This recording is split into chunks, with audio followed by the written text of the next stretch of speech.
Hello, everyone. Thank you so much for joining us this evening. My name is Elena. I'm with Napa Book Mine. We are so thrilled tonight to be welcoming two amazing authors here for what's going to be a really interesting, cool conversation in celebration of Lan Samantha Chang's new book, The Family Chao, which I read a few weeks ago. If you haven't picked it up yet, do it. It's so good. It's like I blew through it so fast, and I cannot wait to hear Sam talk about it. Um, not a little bit about Sam. Lan Samantha Chang is the author of a collection of short fiction, Hunger, and three novels now, Inheritance and All is Forgotten, Nothing is Lost. Very exciting. I just learned that The Family Chao has been chosen as a Today Show pick for a spring break read. Highly agree with that. And even cooler, the TV rights have been acquired. So that's exciting. So, read it before the show comes out in like, 3-4 years, a decade, however long that takes, I'm not sure. Her work has been translated into 9 languages and has been chosen twice for the Best American Short Stories. She has received creative writing fellowships from Stanford University, Princeton University, the Radcliffe Institute for Advanced Study, the Guggenheim Foundation, and the National Endowment for the Arts. And we are so thrilled to have Sam today in conversation with Napa's own Angela Pneuman, who is the author of a book of short stories, Home Remedies, and a novel, Lay It on My Heart. She's an instructor of fiction writing for Stanford Continuing Studies and has taught fiction writing to undergraduates at Stanford, Indiana University, and SUNY Albany, as well as in the MFA program at Sarah Lawrence College. Her work has appeared in Best American Short Stories and many other literary magazines, including Plowshares, New England Review, and Virginia Quarterly Review. And she has directed the Napa Valley Writers Conference since 2017. She lives here in Napa, works as a copywriter in the wine industry, and very exciting that I didn't know this, is at work on a crime novel. And if you haven't ever picked up any of Angela's books, also strongly recommend. Her short stories are so good. So I'm going to go ahead and get off the screen and let these two go for it. Thank you for joining us all. Thank you. I'm excited. I'm really excited to talk to Sam, and she's agreed to read from the beginning of the book for the first part of this conversation. So, Sam. Oh, sure. I'll read. First, I want to say thank you, Elena. Thank you, Napa Book Mine, and Angela. It's so great to be in conversation tonight. I'm really looking forward to this. Okay, so I'm reading from about 16 pages into the book, and I'm going to read for about 7 minutes. Okay, so what you need to know is that the character James is returning home for his winter break, and he's entered the restaurant owned by his family, where he kind of grew up in the kitchen, sort of at underfoot. And the restaurant is basically empty because it's almost closed. In a small fridge for employees, there are containers of stir-fried vegetables kept separate by Olan, the woman from Guangzhou who is one of the 3 outside kitchen employees and who doesn't eat meat. Beers for JJ, the second chef, and for Lulu, the other server, who after years of silent courtship have unexpectedly gone to San Francisco together over the holidays, and Dago's personal stash of pork with Joe Tsai and noodles. James heats a pile of pork and noodles on the stove. He's starving. As he transfers the food into a bowl, a pounding noise comes from below. It's the sound of his father, Leo, Big Chow, coming up the stairs, footsteps that reverberate and thump with the authority of a man larger than he actually is. To these footsteps is added deep and resonant grumbling, profanity, growing more audible until, when he reaches the top of the stairs, a full question detaches itself and sings into the kitchen in a ringing baritone. Who the fuck is coming to clean up half an hour after close? James abandons his dinner, edges into the hallway. Baba, it's me. He's the only son who still calls Leo Baba, which Dago shortened to Ba and Ming changed to Dad. Sometimes his brothers refer to Leo as Aw, gee, Pops. This is one of the only jokes they share. Oh, it's you, Leo yells, emerging into the hall. I smelled those disgusting Jotai noodles and I thought it was your worthless brother. But it's you! He grins, delighted, and claps James on the shoulder. He's a sturdy, vigorous man with tadpole eyes and a dark, strong-featured face thickened by food and living. James catches a whiff of cooking grease, pipe tobacco, and stale clothes. Your hands are cold, he says. I was in the basement, freezer room, picking out something for tomorrow.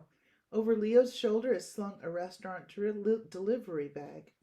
You shouldn't go down there when no one else is in the building. The freezer door locks automatically. It's not up to code, Baba.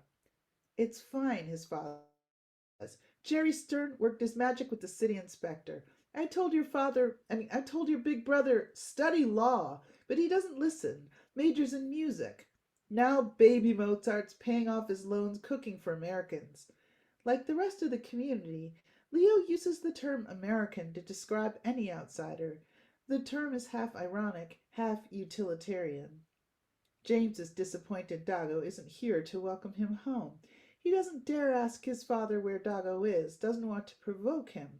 But Leo, guessing his thoughts, says, Your worthless brother's making out with his new girlfriend, or getting ready for his big showdown at the nunnery tomorrow. He gestures to the hall. Come to my office. I got something strong for you. The office is crammed with detritus from 35 years of business, including an ancient adding machine and a naked fake Christmas tree. James sits in his mother's old chair, his father in the recliner. Leo catches James's eye, shoots him a flare of approval. Despite all Ming has said, James feels a metabolic, answering spark of happiness, kinship, recognition. Try this. Leo Chao holds out a tumbler to James. Did you get this from those guys you know in Chicago? James asks, eyeing the unmarked bottle on Leo's desk. Yeah, this is the real thing. As James lifts the glass, a hideous, pungent odor of fruity, rotten socks pervades his sinuses. He squeezes his eyes shut, sips, and lets the awful taste spread over his tongue. Ha! Look at that! His father gestures at the television. There's nothing on the screen except a fenced patio and an open gate. Then an animal lumbers onto the patio, sniffing at the fence. It's a yearling bear, burnished brown. There's no mistaking its thick, furry body, the bulk of its rear end, its heavy yet clownish rolling walk. A small, stocky black creature torpedoes down a staircase. The creature barks wildly, growling and snapping at the bear, which, after a moment's stunned confrontation, rises up on its hind legs in dismay. Like a black streak, the dog chases the bear up and down the patio, lunging and nipping at its heels. Panicking, the bear clambers over the fence. The dog, tail up, remains in the patio. Ha! Leo emits a deep belly laugh. You see that? Just like Elf. French bulldog. Best breed in the world. James hands him back the tumbler. Baba, he says, you know Dago isn't worthless. He can really cook. In the pause that follows, James wonders if he's angered his father, but when Leo Chao speaks, his tone is genial. Maybe not worthless, he says, but he has an inferiority complex. You American-born Chinese, so timid and brainwashed, do anything for a woman who'll give you a good lay. Did his father just change the subject, or is it all part of the same argument? James doesn't know. Leo hands the tumbler back. James takes another tiny, terrible sip. He is timid with girls. Is this why he's halfway through his freshman year in college and still a virgin? All you ABCs, you think since you're not here first, since you've different eyes and dicks, you're not good enough for fucking around. You got it backwards.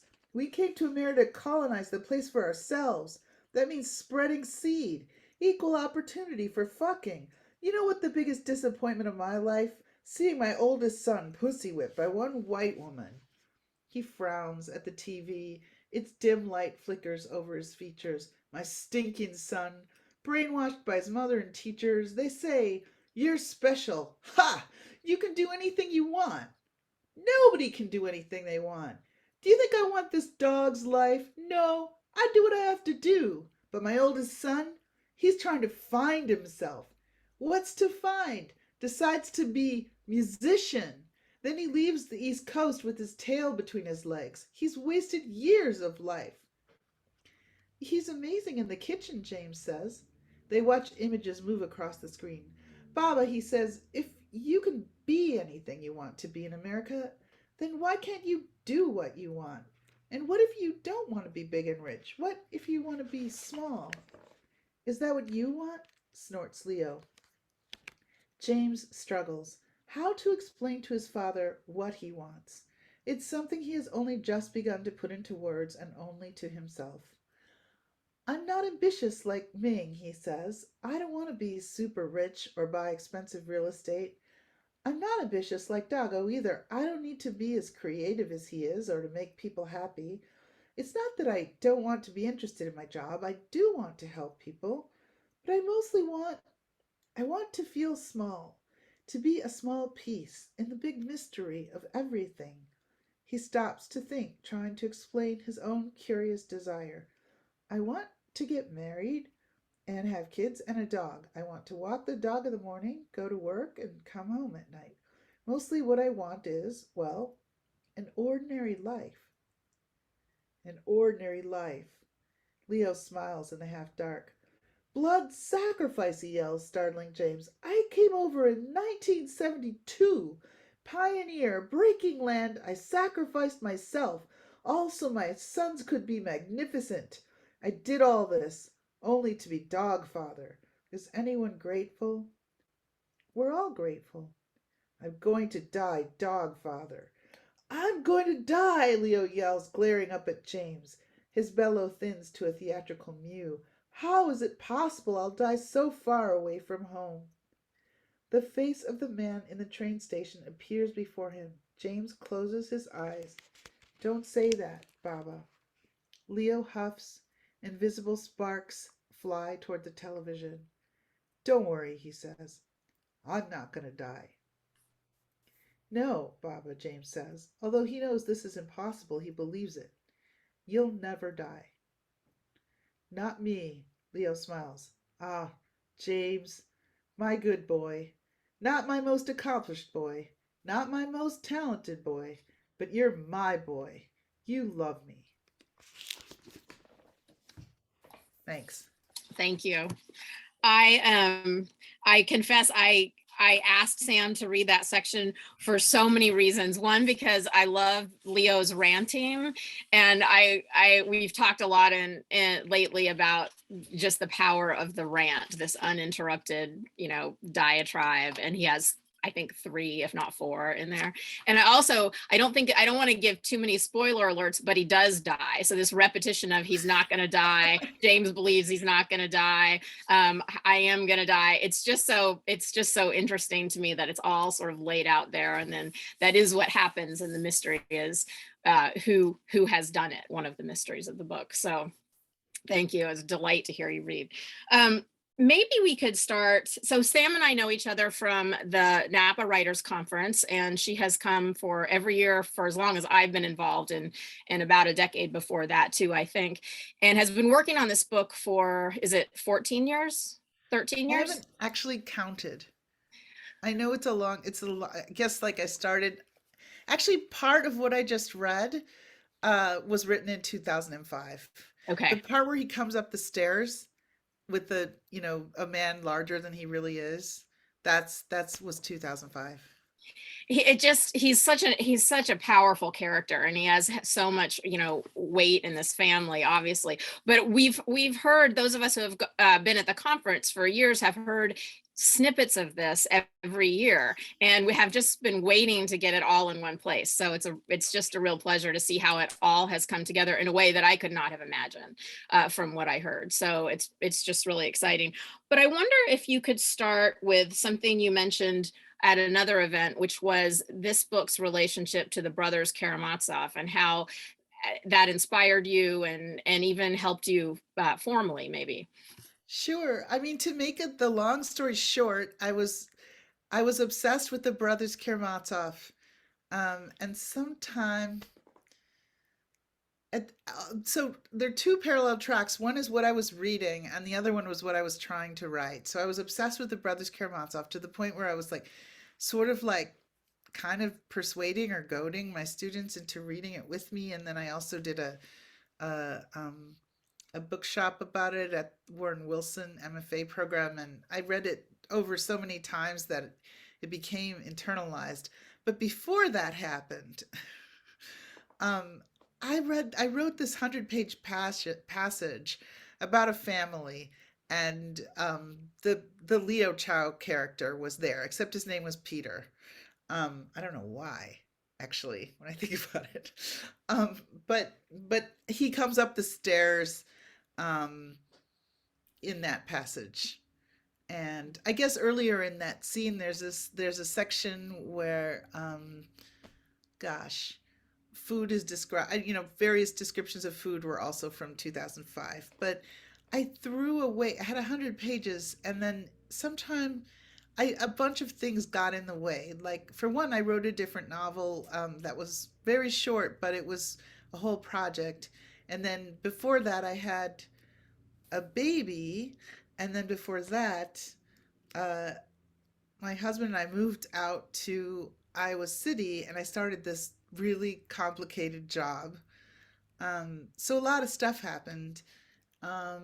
Maybe around 2013, I was sitting in my office, and one of my students, whose name is Jonathan Guerrier, was telling me that he really loved to write projects that were sort of based on other projects. He was working on a novel that had some similarities to Ford Madox Ford's The Good Soldier, this sort of like sinuous unreliability to the narrative. And, you know, you could just feel it coming through the project, but it wasn't a copy. It's really interesting. And I thought, wow, if I could copy any book in that way, like if I could write an homage, basically, to anything, of course it would be the Brothers Karamazov. And I started thinking about the way that the sections that I read, the section that I wrote in 2005 had a kind of unfolding present tense quality, and the way that the Brothers Karamazov had this unfolding surprise, surprise in every turn quality, um, for the first 2/3 of the book. I started thinking I could actually do this. After that, it was a couple of years before I sort of worked up the guts to pursue it in a focused way, because I just really, I have a terrible time in between projects. I have a terrible time starting new projects. And the idea of writing an homage to a book as great as The Brothers Karamazov held me up for maybe 2 years of my life, which I'm aware that many people can write entire books in 2 years. So I don't really have an excuse for how long it took me to get myself around to doing it. But once I really got started in around 2014, 15, I got very focused on it. And getting started basically has to do with this sense of mortality, like figuring out that, here I was galloping through middle age with the speed of birds, and yet I had like no creative project. It felt bad. I too am interested in books that sort of either take as their form or even take characters from books that already exist. And it's an interesting way to think about structure too. I quite like how this book it pays homage to the Brothers Karamazov, and it also pays homage to murder mysteries, because I won't say who is the killer, but this person is on the page from almost the very beginning, like the best murder mysteries where someone dies and it's the evidence is there, but you don't connect it for reasons that are really enlightening. And I'm wondering, I don't want you to have to give spoiler alerts, but I'm wondering how much you thought about that structurally, like when to introduce the murderer and how to keep them sort of under wraps, and then the other issues that come up with that particular identity, which someone who is hiding in plain sight, sort of. Yeah, I've always been interested in the idea of the story hiding in plain sight in different ways in all of my books. Angela, it's so interesting that you're writing a crime novel, because I'm sure that some of this is like going through your mind as you write yourself. I mean, because this kind of novel is always a plot, it's almost always plotted. I mean, the thing about the Brothers Karamazov is it feels to me like the first murder and trial book, that one of the first anyway, murder and trial books in existence. And so there's something really delightful about seeing the way that this form is kind of discovered. Um, I think I've always been interested in stories that hide in plain sight. So the book I wrote before this, which is very short and completely unrelated, and it's about some poets who meet in their MFA program and later, like, their stories sort of intertwine later in life and affect each other. Um, that also has the story hiding in plain sight. And I think I enjoyed that so much that it became for me a part of my sense of storytelling. I don't know if I'd be, I don't know what the story would be like if what a story would be like for me if it didn't do that at this point. Because what I've been fascinated by as I get older is this way that looking back, um, one can often see the story or the outcome, the beginnings of the outcome. But do you know what I'm saying? You can look back on your life and say, that decision not to do X caused Y. Um, that person, I did not know that they were in that room, and then they ended up being like super important to me. Or more interestingly, um, while I was in graduate school, I often thought that there was this one person who was sort of my bête noire in graduate school. I thought they would just keep bugging me for my whole life, that I would, find them all the time. Every time I turned around, I would see their name somewhere. I just assumed so because for a couple of years, it was driving me nuts. And then, lo and behold, it didn't happen. Lo and behold, however, our paths did cross, in pretty random, friendly ways. Like things just changed. Things were different than I thought they would be.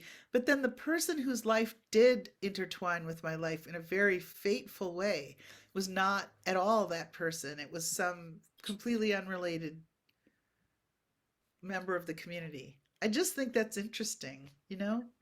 I do too. Yeah, that's and there's something so satisfying. I mean, in hindsight, things are revealed, whether they sort of happened or could have happened or ended up not happening, but you expected them to happen. But there's something so satisfying when you get to the end of the book and the answers have been there. You just haven't been able to put them together because of the way a little bit that you've been reading and perceiving these characters and the way this particular character is perceived. There's an invisibility about it, but the text isn't really doing that. It's sort of what the reader is bringing and the other characters even are bringing to her their experience. I'm sure I'm going to give it away before I finish talking. Another thing I really found interesting about this book was the play between the interior of the characters, and you go into several points of view, all the brothers. I'm trying to think if Leo's point of view, all the brothers and the murderer at the end. But there's so much external information in the book, like the food and these objects like the ring and the bag of money and the dog. And so we're sort of tethered to the external world and the plot that advances, even as we have these rich, quite long passages of the interior for each character as they think about things and and question things. And I'm just interested in that balance and how you worked with it in the writing process. Gosh, probably without really thinking about it, like just instinctively. Yeah. You know how I think I read this essay by Elizabeth Bowen and taught it so many times that it became like also a part of my brain. And it's Notes on Writing a Novel by Elizabeth Bowen, who was this Irish contemporary of F. Scott Fitzgerald. Um, and she talks about the idea of unfolding in a narrative, the way things unfold, and she talks about this idea of narrative tension throughout a novel that I found completely fascinating. And she talks about kind of the reader's metabolic responses to like story. Um, so the metabolism of the reader is being kind of manipulated by the writer. I mean, according to Bowen, um, the writer will have like things seem to happen very fast or things appear to be happening very slowly. Like also the sleight of hand. She doesn't quite describe it this way, but where the reader's watching one thing, but the writer's doing something else at the same time. Like all of this is narrative action. And according to Bowen, it's all supposed to unfold at exactly the same pace throughout the story. Like the tension, the level of tension is supposed to be, or not level, that's not the right word, but the degree of tension is supposed to be exactly the same throughout. And after reading that over and over and trying to understand that passage over and over and over and talking to my students about it over and over and over, I couldn't help notice, notice it in other things I read, like anything from 100 Years of Solitude to, you know, Jane Smiley novellas. You can feel this storytelling happening. And once you start to be able to find it when you're reading, you start making it when you're writing. Like you just start to create like parts where you know that the reader is going to pay attention to the, okay, there's this long scene. I had trouble in the first half of the book, which I'm aware that it's slower than the second half. And that seems to be an issue for me with all of my books. But it used to be super slow. And I had to put things in it. I had to seed story parts through it in order to keep it like in any way moving along. I mean, some of the things that happen, for example, were, I mean, I'm sure everyone notices this. James following the dog. James is following a lost dog. He's looking for the lost dog. And this brings him to places that enable the reader to meet various characters and view various settings that they need to see.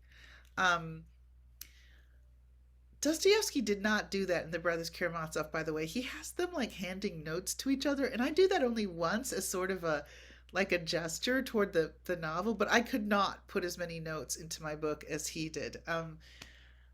His whole book was so long and filled out with passages and really super slow scenes that he could spend a massive amount of time on exposition, and it wasn't that different from the rest of the book.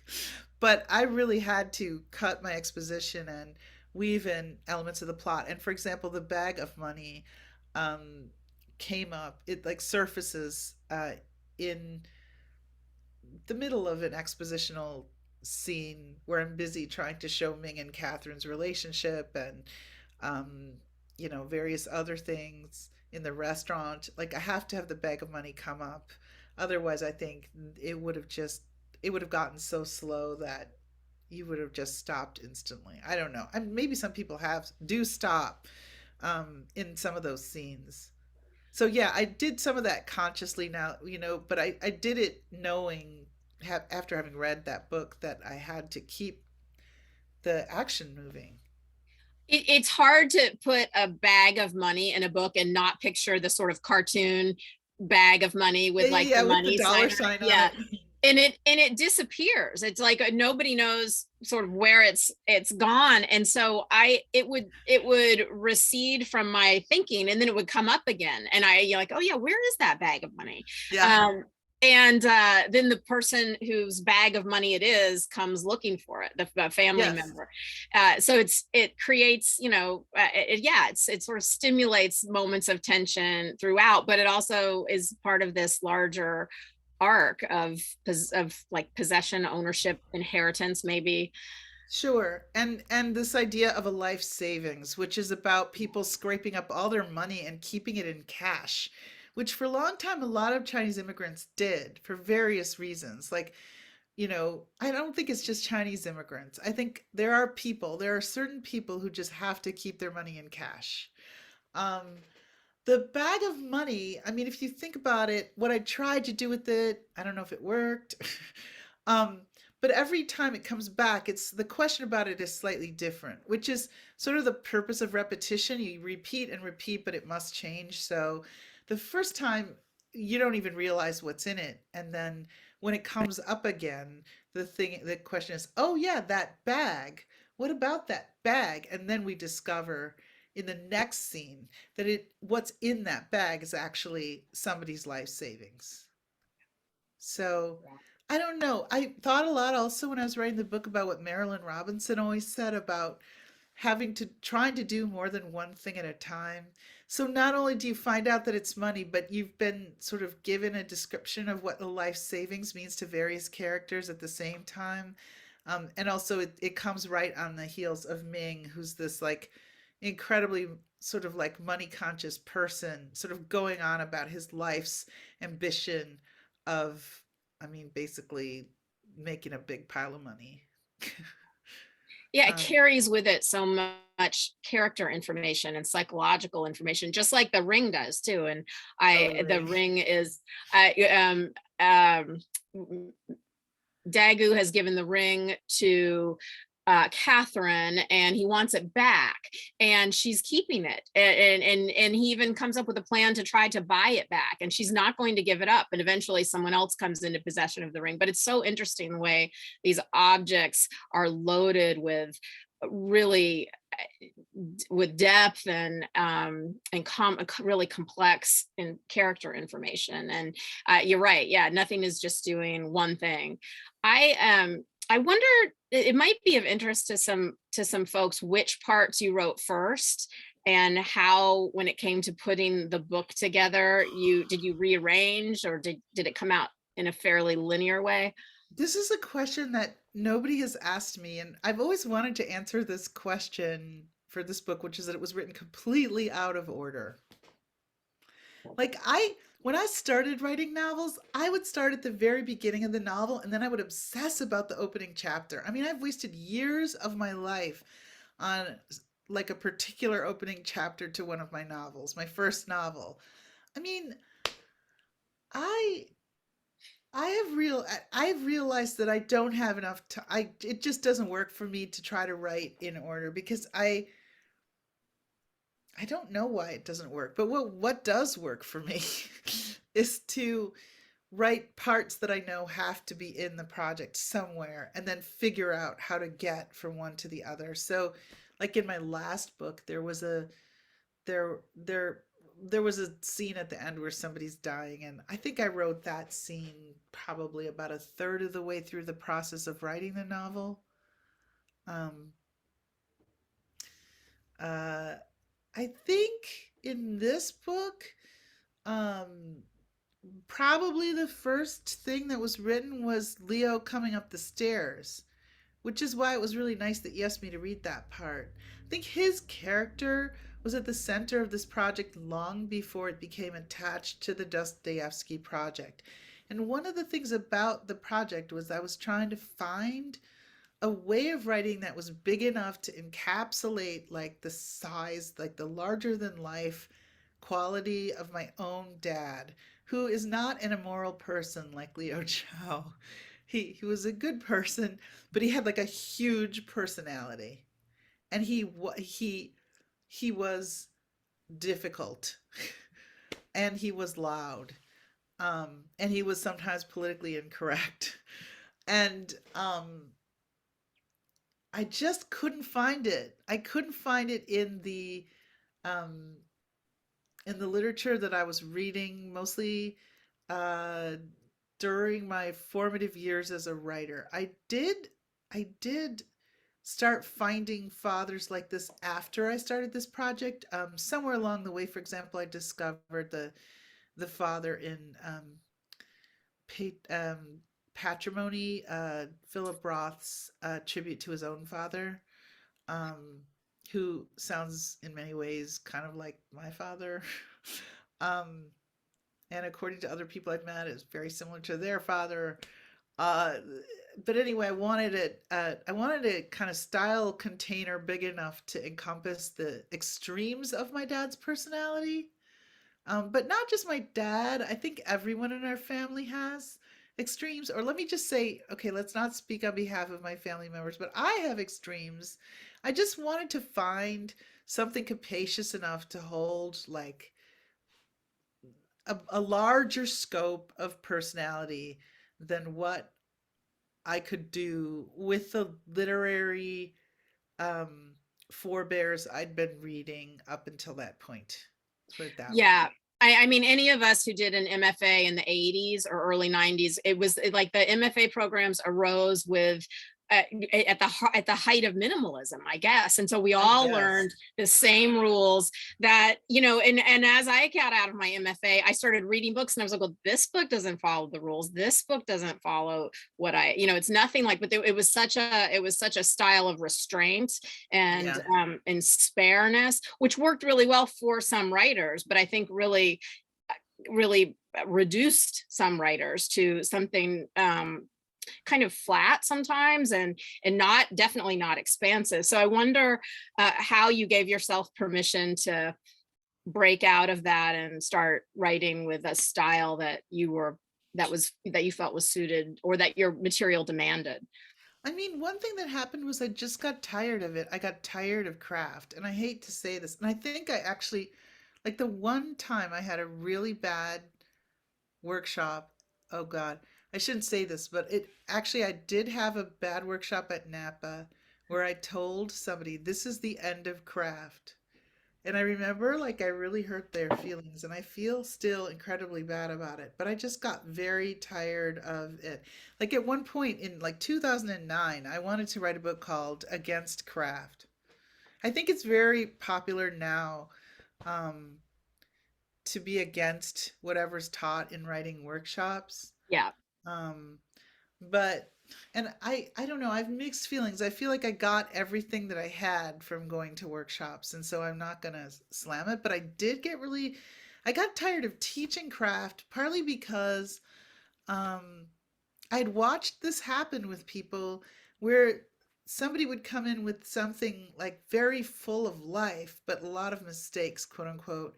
And then in fixing the mistakes, they would tighten up. You could just watch it happening. Then I thought, how much of this is like the fault of myself? Like, Yeah. how much of this am I doing to people? So I pretty much started telling my classes like nobody's getting in trouble in here for being grandiose or sentimental. And I try to say that at the beginning of every workshop. I started years ago. Um, Still, I think that people in a workshop setting have a tendency to critique each other. I don't know if there's an answer to this problem. I do think workshops are very important. But I think, yeah, I think that what happened in my particular case is that the restraint got wedded with this idea of immigrant lives. And so I was writing these immigrant stories of quiet restraint and getting like, you know, pretty much told to me that that was what I was doing.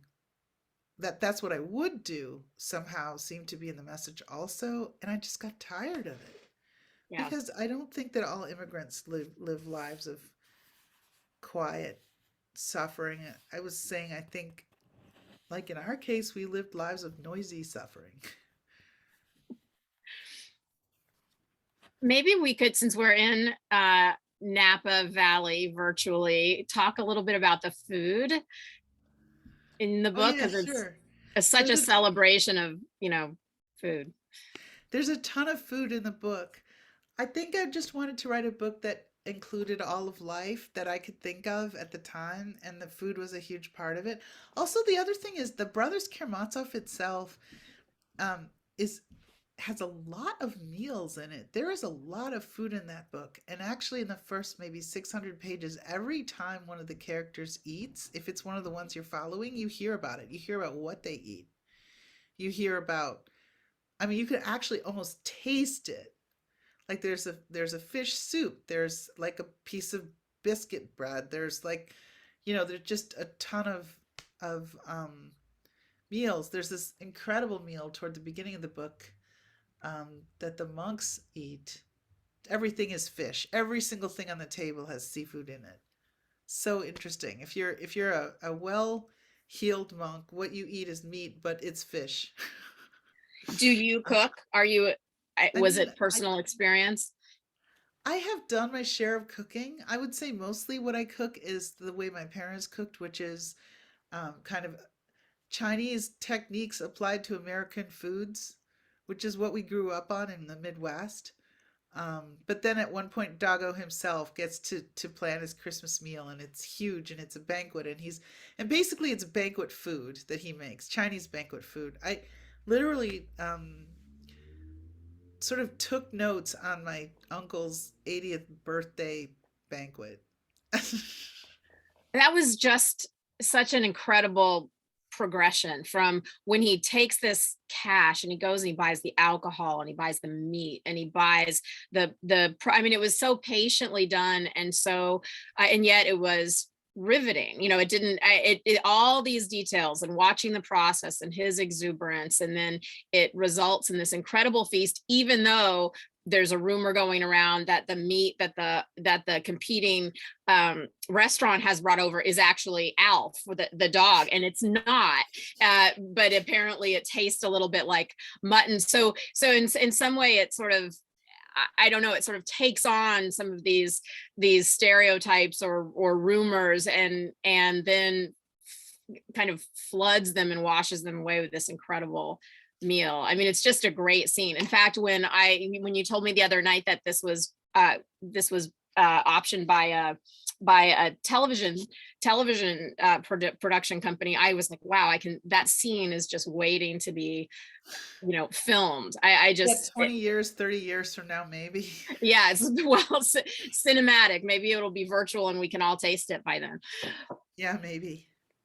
I think maybe we could open this up to questions. I'm sure there are quite a few. We've got a full house.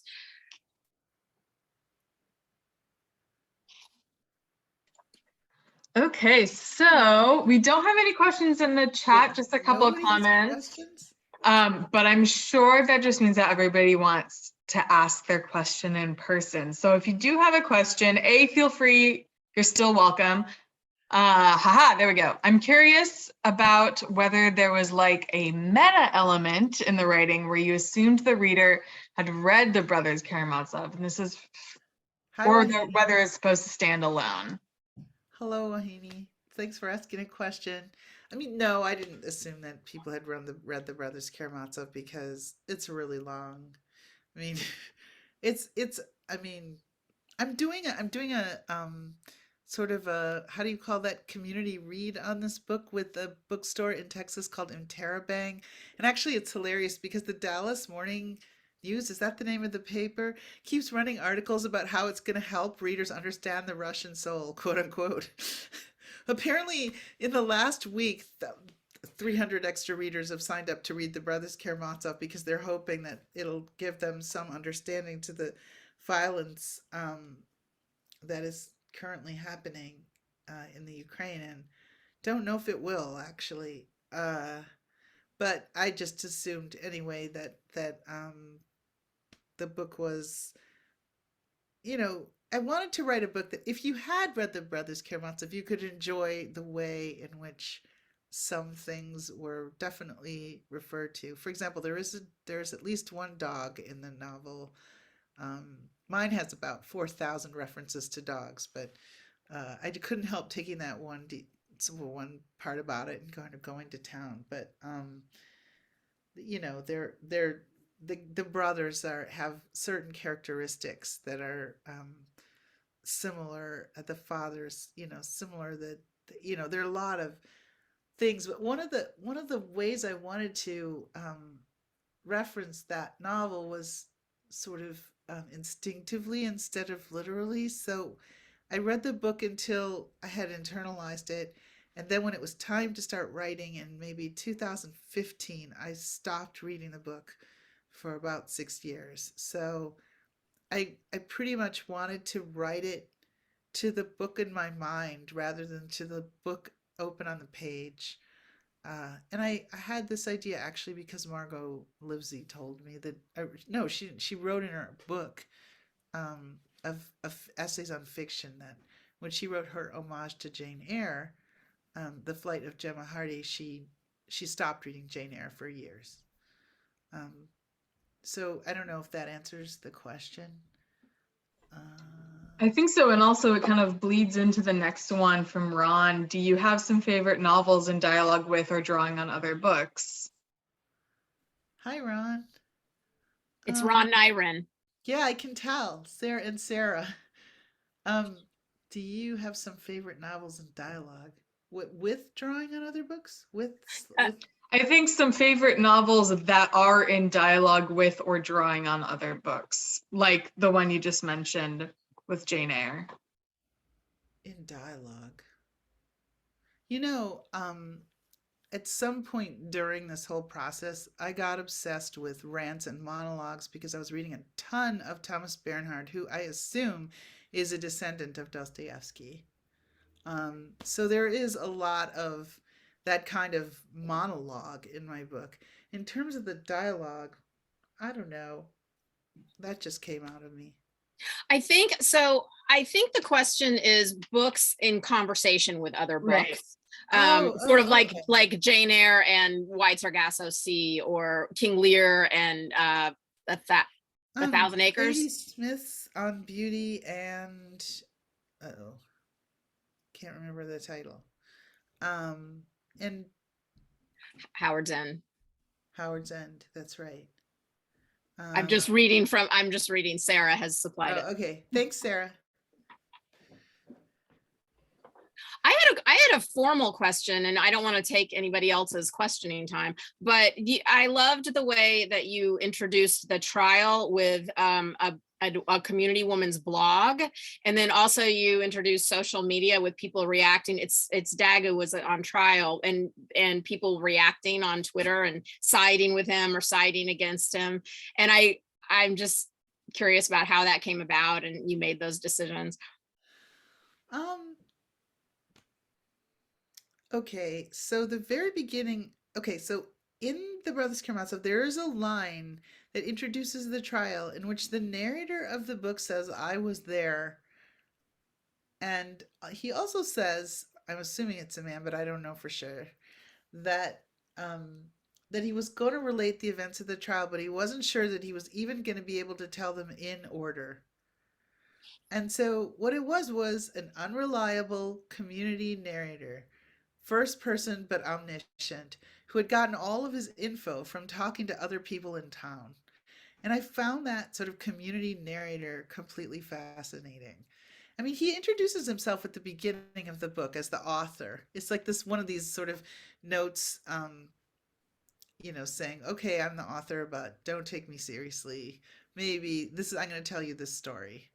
I make mistakes," but basically, in that way, he gains a kind of authority over the story. And I couldn't do that in my novel. I really tried. I made a conscious effort to try telling it from the point of view of a omniscient first person narrator, which is something I've done in another novel and something I admire in a ton of novels. But I couldn't do it. Just couldn't. And I think the reason I couldn't do it is that I couldn't embody that person as a member of the community because I didn't know if it was going to be a member of um, the community that came from the old country or one of their children. Just couldn't decide. Um, didn't want to try to decide. Um, but I wanted to have a sense of omniscience. I also wanted to have a sense of like that observer there in the room. And so the way that that worked out was to create a, sort of roving um, third person, but pretty omniscient narrator, which was one of the last things I did to the book, by the way, um, was to make it omniscient. It's What very was it weird. before? Was it just was it shifting limited? Was it It was shifting limited, and okay? I got bored with shifting limited too. Sometime during the years in which this book was written, I got tired of shifting third person. Yeah. Um, so anyway, I thought, who could be that person in the courtroom? And it finally, I realized that I wanted to plant somebody there, and I wanted them, to have a role in the story somehow in telling the story. And it turned out to be Lin Chin, who is introduced in one of the first, in one of the earlier chapters in the first half of the book. Her blog assignment turns out to be how we learn about the trial. That's great. So Pauline has a question. She asks, I was wondering at what stage you wrote the first 2 pages. Would you call it a prologue, a prolepsis? Oh, hi, Pauline. Where do you see her question? Is it under Q&A? She sent it just to me, so you Oh, won't see okay, it. okay. I don't know if it's a prologue, because there's another passage like that in the beginning of the second half. But it certainly is an introduction of sorts. I always think of prologues as being these passages that are chunks of the novel that are essential to us understanding the book, but that take place like well before, usually, or maybe after the book events take place, like set apart in time. And I think this does fulfill that requirement. So maybe it's a prologue, but then there's another one. So I don't know. Anyway, when did I write it? It was like one of the very last things I wrote. That, and then the second half opening, and then the very last part, the very last short chapter, then the omniscience. I think those were some of the final things I did to it. I'm just so glad to have you bearing witness that point of view is not settled from the very beginning, and that the first part of the book is, often the last thing one writes, because how can you possibly know how to begin a book that doesn't exist yet? Exactly. There's an end that in that last line, and I can't read the whole thing without giving it away, but you go through this list: the blood of the thief, the pioneer and the marauder, the pioneer and the marauder, the yearner and the usurper. And when I got there, I kept thinking, do these match characters? And then I tried to, and I was like, well, they're flexible. And yet there was something so haunting about that very next to the last line. And I'm wondering about that list. And it also made me think of the Breakfast Club, where at the very end, they say I can't remember even what they use, but do you remember they like list 5 different types who were in that suspension for a couple days? No, that was not your reference point. I know what you're talking about, Angela. It's my lowbrow reference No, point. they're all Leo, really.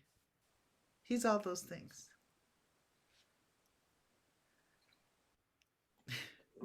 One thing about the characters that I wanted to show is how each of them is many things instead of just one thing. So I guess I was doing that repeatedly in here. Some of them are more than others. Okay, so nothing else has popped in the chat box. I am going to do, before we take our final moments together, Sam's publicist sent me an email a couple weeks ago saying that we could give away a special limited edition the Family Chao tote bag. So I have put everybody's names into a spinner wheel, and I'm going to spin that now. And if they are here with us they're gonna win a tote bag. This is Oh, what the good. tote bag looks Sam like. has. So I am gonna go ahead and do that now. And if the person I pick is not here, I'll spin it again. Oh, nice. So I want to make sure we have somebody here. Okay, Deirdre Bourdais, or Bourdais, sorry, I mispronounced your name. One of our lovely regular customers. Hi, Oh, you just won a tote bag. And Congratulations. conference supporter as well. Yay. So I will send you an email and get your mailing address so Sam's publicist can mail that to you. So congratulations. Jamel stayed with Deirdre in Maryland a couple years ago when he came to the conference, Sam. Oh, nice. That's so nice. This is really funny, this conversation in the chat. But hi, Jessie. Shannon got it down. There you go. The Breakfast Club. The really important part was getting the Breakfast Club correct, right? Funny. So I assume these are separate characters in the Breakfast Club? Yes, they are. Yeah, in mine they were all the same character. I think somebody needs to watch the Breakfast Club. I guess at some point, yeah, I guess it's a classic. Although, I mean, at this point, if I haven't watched it yet, I have my doubts. I have no idea if it holds up. It's been a while since I saw it too, but I remember it as pretty awesome. Okay, is there any last thing anybody wants to say? And feel free if anybody wants to pop on really quick and say hi before we end things to do so. I just want to say hi to all of my former students who so generously and kindly showed up in California time zone, which is really later than the time zone we're in here. And I think there might even be somebody from Australia in here. Yes, Pauline is from Australia. Which is super impressive. Thank you all for joining us. Someone asked if I could say a few words about the dog list idioms. I wrote that. I was in this period of getting up at 5:30 every morning or 5 o'clock and gearing up to start working in seriousness on the novel, but I couldn't get a clear idea of it. I just had some sense of some parts of it. And so one morning I wrote a list of dog idioms, but it was one of the early things. Can I ask one quick question and be that person? Yeah, Jessie, what is it? Right. Sorry. I was like, oh, we're back. Hi, good to see you. I was like, hello. I just really wanted to know. So you said something in workshop that stuck with me for years. And it was this ephemeral point about how you knew something was done when it acquired thing-like properties. Became a thing. Yeah. And I've thought about it, and it's been true for everything I've ever finished. But I really wanted to know what were the thing properties of this book? You know what I'm thinking? I'm thinking about how your first story that you applied with to the program was an homage to The Turn of the Screw. Oh, anyway, yeah. Okay. So anyway, no, it becomes a thing. You're working on it and you just have no idea, and it's shapeless and awful and problematic. And then at some point it becomes a thing. And that's when you know that you're getting toward the point where it's done. But you're not done, but at least you feel like the end is in sight. The end is far off. At some point when I was working on this, I went to the conference, the Napa conference, and I had this conversation with Lauren Groff about my novel in process. And she said, what percentage done are you? Apparently, she said she asked everybody this question. I said I was 42% done, which is where I really thought I was at the time. And I had 450 pages by then, but it was a mess. And she said, good for you. Many people publish at 42%.